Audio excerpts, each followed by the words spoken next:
Today, we're diving into something that, well, it gets people talking.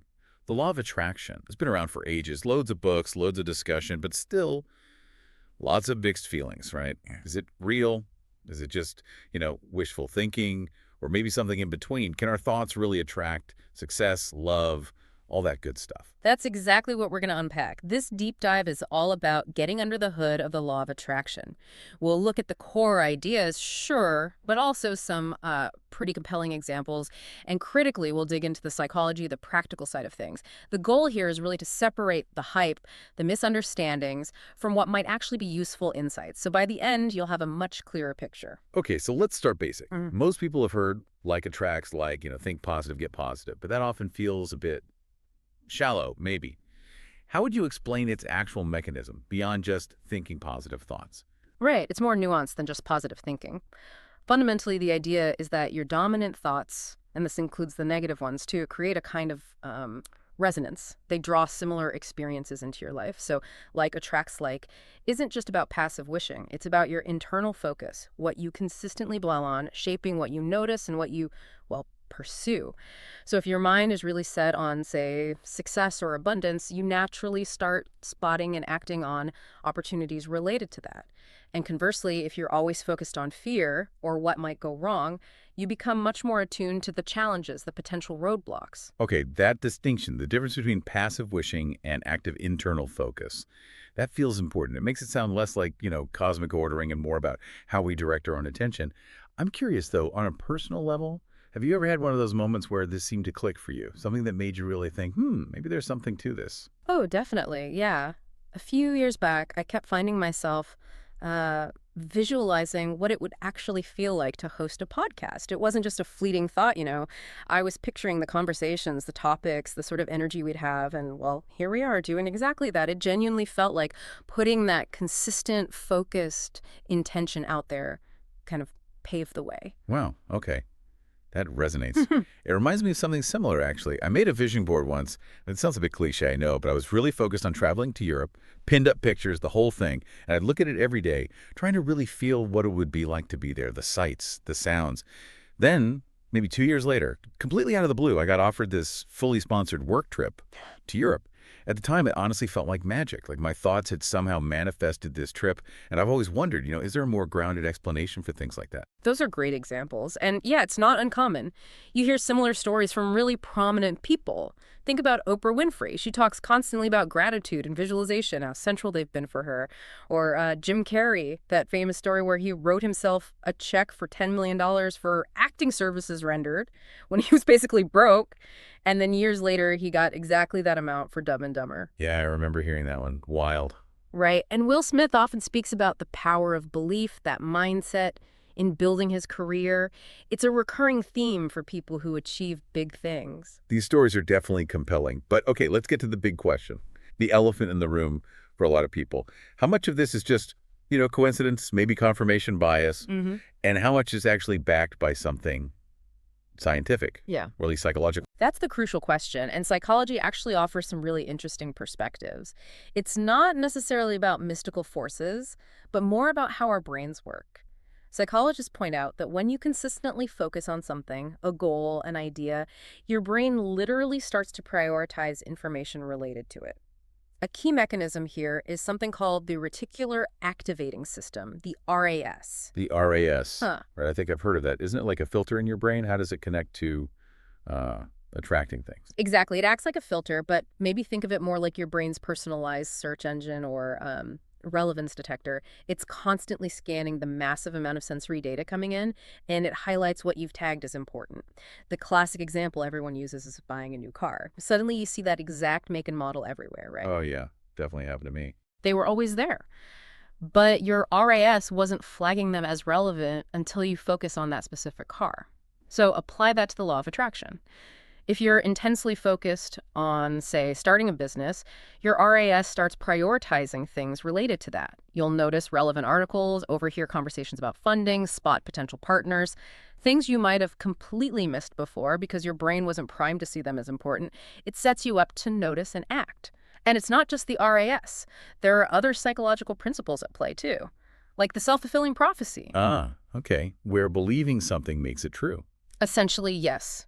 If you strongly believe something positive or negative, you subconsciously start acting in ways that align with that belief, making it more likely to happen. If you believe you'll nail that presentation, you probably prepare better, speak more confidently. And therefore, you actually do nail it. Exactly. Your belief drives behaviors that support the outcome. And then there's the placebo effect, too. Just believing a treatment will work, even if it's a sugar pill, can cause real, measurable physiological effects. It shows just how powerful our minds, our beliefs can be in shaping our reality. So putting it all together, Yeah. it sounds less like bending the universe to your will with socks alone and more like training your brain. Like you're honing your focus, shifting your mindset, which then naturally leads you to take different actions, notice different things. It's focus, mindset, then action. Precisely. You're leveraging your brain's natural systems, the filtering, the motivation to work for you instead of just letting them run on autopilot, or worse, work against you. Okay. But I think where people get tripped up, and maybe why it gets a bad rap sometimes, is this idea, this misconception that you can just like sit on your sofa, visualize $1 million, and bam, it Yeah. appears. That's the bit that feels unrealistic, right? Yeah. And leads to disappointment. Oh, absolutely. That's probably the biggest myth, and it's crucial we clear that up. Let's tackle a few common ones. Myth number 1 is exactly that. Just think about money and it'll magically show up. The reality, thinking about it, focusing on it does help you spot opportunities. But you absolutely 100% need to take action. Inspired action, consistent action, thoughts guide, but action creates. That's fundamental. Right. Thoughts attract, action Yeah. creates. I like that. What else? Another big one is, I must never have a negative thought. Oh, yeah, that sounds exhausting It's and cool. impossible. It is impossible. We're human. Negative thoughts happen. The key isn't suppression, which is unhealthy anyway. It's awareness. Noticing when you're spiraling into negativity, acknowledging the thought without judgment, and then gently, consciously redirecting your focus towards something more constructive. It's about cultivation, not denial. Okay, awareness and redirection, not forcing positivity. Got it. Any others? The third common myth is that the law of attraction works instantly. You know, like flipping a switch. Reality check. Like anything worthwhile, building a business, learning a skill, getting fit, it takes time. It takes consistency. It takes effort. It's a cumulative process, not a magic wand. That reframing is really helpful. It moves it from this kind of mystical, passive thing to something much more grounded and, well, actionable. So thinking about it from that practical angle, why does this combination, the focused thought plus the inspired action, why does that seem to work so effectively for people? Well, there are a few really practical reasons. First, as we've touched on, focus creates direction. When you're crystal clear about a goal and you keep focusing on it, your mind, even subconsciously, starts aligning towards it. You filter information differently, you make decisions differently. It gives you a target. Okay, makes sense. Like setting a destination in your GPS. Exactly. Second, think about the energy you project. When you genuinely feel more positive, more confident, more solution-focused, you tend to build more positive networks. People are generally drawn to that kind of energy. It can attract mentors, collaborators, helpful connections, opportunities you wouldn't encounter if you were radiating negativity or doubt. So your internal state influences your external interactions and relationships. Definitely. And third, that clarity leads to action. Vague wishes don't usually result in concrete steps. But when you're absolutely clear on what you want, it's much easier to identify the next step, to make decisions that move you forward rather than just spinning your wheels. It turns someday maybe into what can I do today? That's super clear. So for someone listening right now, maybe feeling intrigued or wanting to try this in a more structured way, what are some practical steps? How can they actually practice these ideas? Great question. Okay, step 1 is absolutely clear intentions. You need to know exactly what you want. Get specific. Vague goals get vague results. Write it down. Make it tangible. Specificity. Yeah. Okay. What's next? Visualization. And not just fleeting daydreaming. Spend, say, 5 or 10 minutes each day really immersing yourself in the feeling of having already achieved your goal. Don't just see it in your mind's eye. Feel the emotions. What does it feel like? Who's there with you? Engage your senses. That feeling part is key. Feel it like it's real. Okay. Then, affirmations. Using positive present tense statements about yourself and your goals. Things like, I am attracting wonderful opportunities, or I am confident and capable. Said consistently, they can start to reprogram limiting beliefs. Also, and this is huge, gratitude journaling. Seriously, just taking a few minutes each day to write down things you're genuinely thankful for, it shifts your whole perspective, raises your baseline mood, makes you more receptive to noticing the good things already in your life, and, well, attracts more of that feeling. It primes you for positivity in a very real way. Gratitude, yeah, I've heard that's powerful. What else? Crucially, take inspired action. This is non-negotiable. After you visualize, affirm, feel grateful, ask yourself, what's one small thing I can do today to move towards this? It doesn't have to be massive, just consistent forward movement. Action builds momentum. Inspired action. Not just busy work, but action that feels aligned. Exactly. And finally, and this can be the hardest part, try to let go of fear and doubt, or at least manage it. Constantly worrying, overthinking how it's going to happen, doubting if you deserve it, that creates resistance. It blocks flow. Trust the process, focus on your part, the intention, the feeling, the action, and try to release the obsessive hows and whens. Okay, that's a solid list. Intention, visualization, affirmations, gratitude, action, letting go. It sounds empowering. But we should also address the other side. This concept isn't without its critics, and some criticisms seem pretty valid. What are the main concerns we need to keep in mind? Absolutely essential to cover that for a balanced view. One major criticism is the risk of toxic positivity. This is where the push for positive thinking goes too far, leading people to suppress valid negative emotions, sadness, anger, grief, or they feel pressured to put on a happy face even when things are genuinely difficult. That's not healthy.